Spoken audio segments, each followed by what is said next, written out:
Hey guys, welcome back to Real Housewives Recaps. Today I'm covering 90 Day Fiancé Before the 90 Days. Season 3, Episode 9, Out of the Blue. Again, I'm watching these on Hulu, so if you want to watch along with me, that's where I'm watching them. Such a good episode. I can't wait to get into it. Lots of stuff going on. Lots of people revealing themselves to be jerks. We're going to talk about it all, so let's get into it. Hey guys, I just want to take a second and say if you're enjoying this show, please check out my Patreon. Go to patreon.com, search Real Housewives Recaps, or check the comments below and I'll put a link. And for $1 a week, you can support my show and get 4 bonus episodes per month. I'm covering Scary Island, like the greatest season of Real Housewives of New York. So check it out. Thanks so much. So the episode starts off with Omar and Avery. Now, if you recall from the last episode, they had just gotten married. They're having dinner with her mom. Her mom is trying her best to be supportive. She flew with Avery to Lebanon because Omar's from Syria, and it's not safe to go there, so they came to Lebanon so the mom could see Avery get married. Well, they just sprung it on her. So I'm going to come home and apply for Omar's visa, but then I'm going to go back to and live with him in Syria until the visa gets approved. Well, mom understandably panics and is like, this is a really bad idea. It's very dangerous there. Avery is just being 19. No offense if you're 19. She's being dumb. She says, it'll be fine. As long as I'm with Omar, it'll be fine. Talking about Syria. Anyway. So mom is upset. She's like, it's fine. I'm just going to go back to the United States. She expects Avery home in a week. So the idea is Avery's going to stay on for another week with Omar, and then she's going to fly back home. So she expects Avery home in a week, and then she will fight to keep her from moving to Syria. So then they go into the room. Now remember, it's their wedding night. Ooh la la. He's never kissed a girl before. Nervous and jittery and excited, and he ends up kicking the camera out of the room. That's one of 90 Day's favorite tropes, is to kick the camera out of the room so they could do whatever those crazy kids are going to do. Then we have one of the most cringeworthy couples of all time, Angela and Michael. She is the worst. He lives in Nigeria, she lives in Georgia. She's over visiting her fiancé. I'm saying that with a smile because, you know, this is their second time meeting. They're engaged. It's explained that in Nigeria it is absolutely expected that you have a child to carry on your family name. And she's 53 years old, or 50-something, 54. Yeah. So, they went and talked to his mom about it, and his mom suggested, hey, maybe you turn your head the other way and he could knock up, this is what they say, knock up another lady. And then he'll have the child he always wanted. And she's like, so she is not happy with that. She's asking him, if I gave you permission, would you want to knock up another woman? And he says, well, yeah, with your permission, sure. Oh my gosh. She says she wanted him to say no to that. Hello? They're arguing about it. She says, stop wasting my time. I can't bear a child. Let's talk about this guy right here. Okay, so far I've kind of felt for him. He, he came all the way from Phoenix to Kenya to meet this woman he's in love with. He's had to jump through all these hoops to impress her family, impress the elders.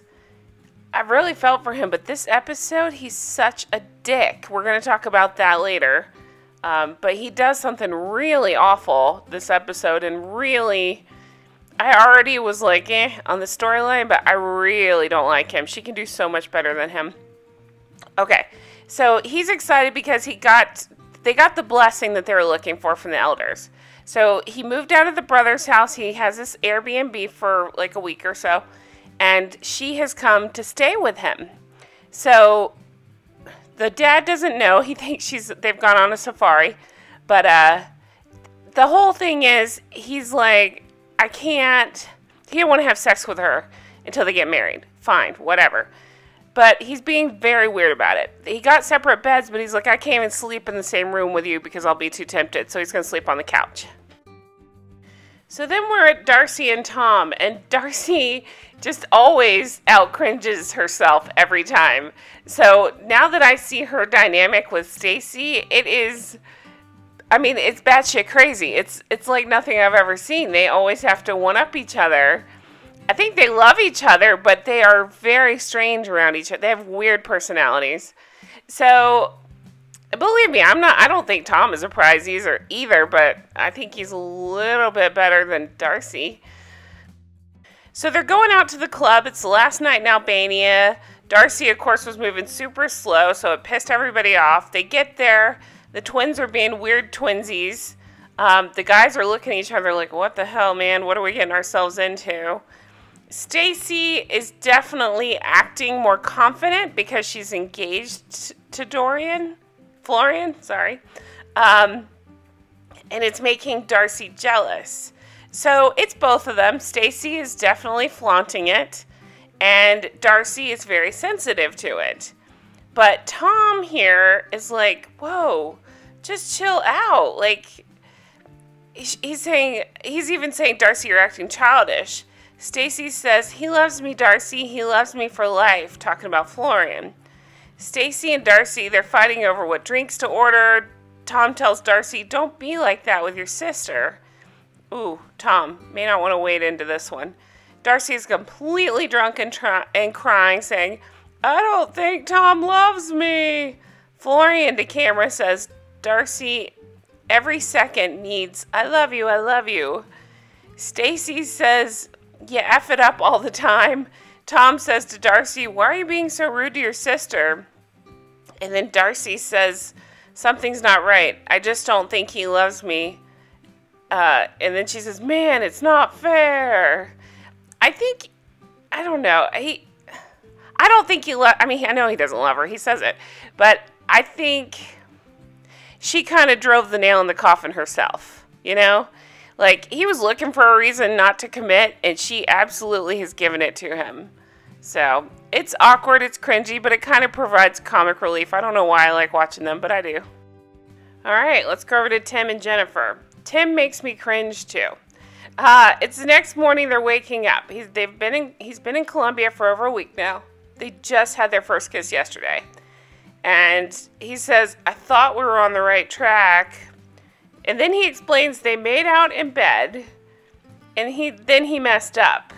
So all you see is, baby, I'm sorry, all morning. I'm like, what the hell did he do? So it turns out, she explains, last night we shared romantic moments. We were touching each other. Then he became different, and I don't understand why. So apparently he got all in his head about it, and he got distant. He cut off the kissing, and he was just like, good night, and rolled over. And that was it. So she's upset, and he's weird, and it's uncomfortable. And later on, we see them fight again. I mean, these two, I don't think they've gone more than an hour without fighting. So they're definitely going to make it, right? Then we go over to Caesar. Now, remember, this poor bastard's been in Mexico. He was supposed to meet the love of his life, Maria, from Ukraine over there. And P.S., while he's upset that she didn't come, look at this. They keep showing this scene of a candy thong that he's packed. Oh, God. Okay. Candy thong. That's the name of my band, Candy Thong. Nobody can steal it. Okay. So he's in the car going back home to America, brokenhearted. I do feel bad for Caesar, but he's an idiot because he's already like, well, I spent all my money to get here. I'm going to give it a week, and then I'm going to try to rekindle it again and see if there's a spark, and then maybe I'll go to the Ukraine. What? Oh my gosh, what is wrong with Caesar? What is happening? So then we're at Rebecca and Zied. Now, Rebecca's driving. Remember, she had to rent this car because he's not able to drive a rental car. He's not old enough. Okay. So they're going to see his sister again. Previously, she was not happy and not thrilled with the situation, made things very difficult. So the idea is they're going to go see the sister one more time, and he's just going to talk to the sister on his own. Okay. This is where things get real weird. He tells Rebecca, I want to buy something for my sister. Okay. So he ends up taking 500 dinar from Rebecca, and she freaks out about it. It's $200 equivalent. She said he's never asked for this much money before, and she asks what he needs it for, and he says it's to buy something. He's being weird. Well, I saw it coming a mile away. You guys did too. He's going to try to buy her an engagement ring. So it just gets real weird. It's like this episode is building up. Everybody's pretending to be normal, and then the second half of the episode, they all lose their damn minds. So same thing here. Everything seems normal, but Ben is going to lose his damn mind later on. Okay, so this is the nice part of the day. This is their first date. Isn't that funny? They already got blessings to get married. This is their first date. They went to a safari walk, and that's nice. I mean, they're looking at the animals and enjoying and having fun. Okay, cool. Oh my God, so much going on. Okay, so he brings up his son, Grayson. And, you know, he's talking about marrying this woman, and she's straight up telling him, I don't know about being a stepmom. Red flag, red flag. Okay, so this is the second half of the episode where everybody loses their damn mind. Let's start with these two. Okay, so Jennifer takes Tim to this big park where it's touristy. It looks fun. Okay, cool. So they're saying last night was messed up because he stopped things. He says we're not getting along well. She says she tried to make him happy. He's being grumpy. And I'll admit, she's right. She took him to this nature park and activity park, and she's smiling and having fun, and he's just like complaining about it being too hot and complaining about everything. He's making it really not fun. She's like, okay. So she takes him, oh, by the way, she calls him the P word about 30 times. You know how that's really good to do to a guy. It makes a guy feel really good. Anyway, so she takes him to the swing. She's like, come on, baby, let's go swing. And he's like, hell no. And I have to agree with him. I hate heights. I would say hell no to this too. So he's like, I don't like heights. She knows I don't like heights. She's doing this to me on purpose. Well, they start fighting in front of the swing guy, whatever he is, the guy that runs the swing, and because Tim's like, no, I'm not doing this. And she starts making fun of him. She's like, I can't do this by myself. You're being a coward. She calls him a coward over and over. And she says, he's not trying at all. I'm not going to beg him to be happy with me. If he's not happy, then why are we here? And she says to him, we're just not similar at all. She tells him, go back to the USA. And he says he feels like he's being disrespected, and that makes him angry. Okay, back to Avery and Omar. So it's the next day after their wedding. So they got some last night. They're all glowy and happy. Cool. She says they're much closer now. It was his first kiss, first everything. Not so much hers. Okay. They decide that they're going to spend the day in Lebanon going shopping and just kind of having the time to get to know each other after they got married. So she's super into clothes and appearance. She's talking about all the things she likes, like purses and clothes and jewelry, and he's just not into any of that. They talk about what life will be like when they're in Syria, and things get real weird here too, because they go sit and talk, and she starts talking about, I like to dance around, and he says, nope, I don't want you to dance in public. And she's like, what? He says, it's not good to see a girl dancing in the street. And he says she is headstrong, but in his culture, he has to tell her what is right and what is wrong. Hello?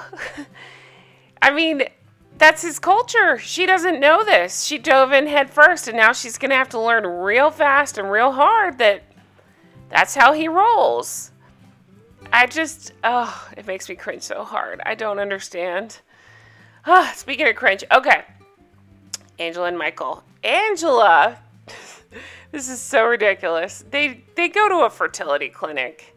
She's like, I might not have no eggs. So this doctor checks it out, and It's awful. I'm not even going to show the scene because they show her in stirrups. And I'm not the stirrup part, but just, oh, it's so creepy. Okay. So they explain that they're there to have her options checked to see what we're looking at. So the doctor checks and's like, yeah, you have like one egg left, and I don't know if it'll work. But she's excited. She's like, so I can tote it? If I can get an egg, I can tote it? That's her favorite thing to say, I can tote it. Oh, gosh. Okay, so here's the part that really pissed me off. Ben. Akinyi and Ben went to dinner. Okay, they had a nice day at a safari. She's nervous about this whole step-parenting thing. She's, she's young. She's whatever. They're on a date. She orders a margarita. You would have thought she ordered a cup of boiled kittens because he loses his mind over this drink. He starts by making little quote-unquote jokes to the waiter. No more drinks for her. She's only had one. She's working on her first one. And he's saying things like alcohol is not a major part of my life. It's been over a year since his last drink. Then he starts saying things like, she's not a fun drunk. She's past tipsy and not eating her food. He's saying it's disappointing. She asks the waiter for a second drink. And Ben cuts her off and says, no, that's enough. No more. And he tries to get their food packed up. He's not amused at all, and she's giggling her face off. And he's saying she's carrying on. Again, she tries to order another one, and he cuts her off. It's so crazy. It's so cringe. That's the first time I've seen this really horrible controlling side of him. I'd say F him. Get another margarita, girl. Alright, back to more cringe. Rebecca and Zied. He went to meet his sister. Again, he borrowed $200 from Rebecca. And she thinks it's to buy a present for the sister. She feels very uncomfortable. So we keep seeing these scenes of her feeling very uncomfortable while he's picking out engagement rings.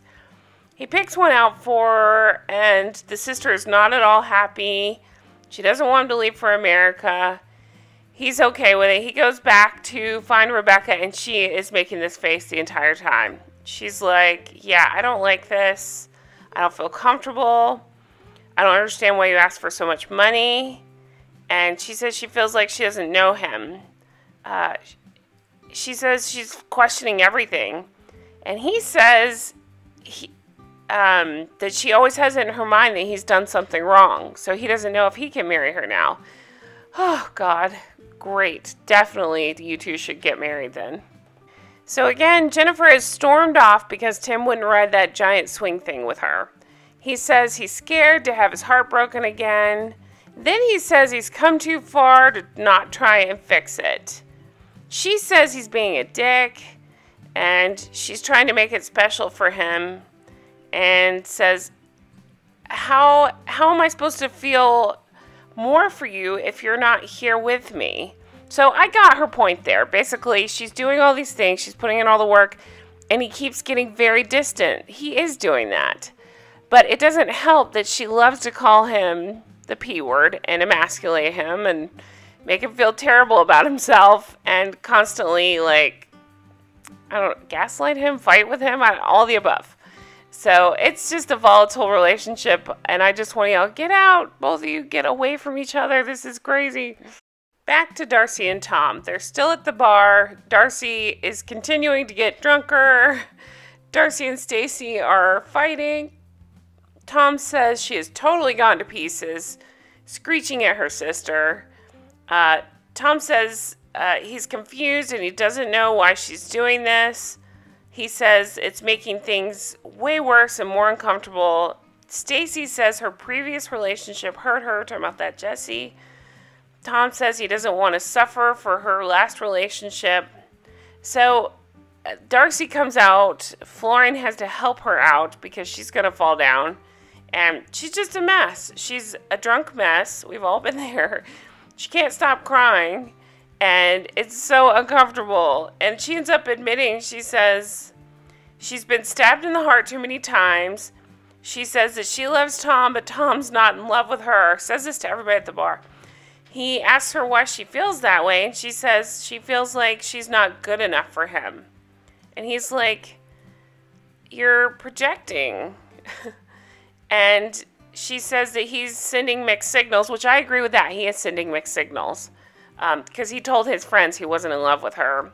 But then, it's just kind of complicated. But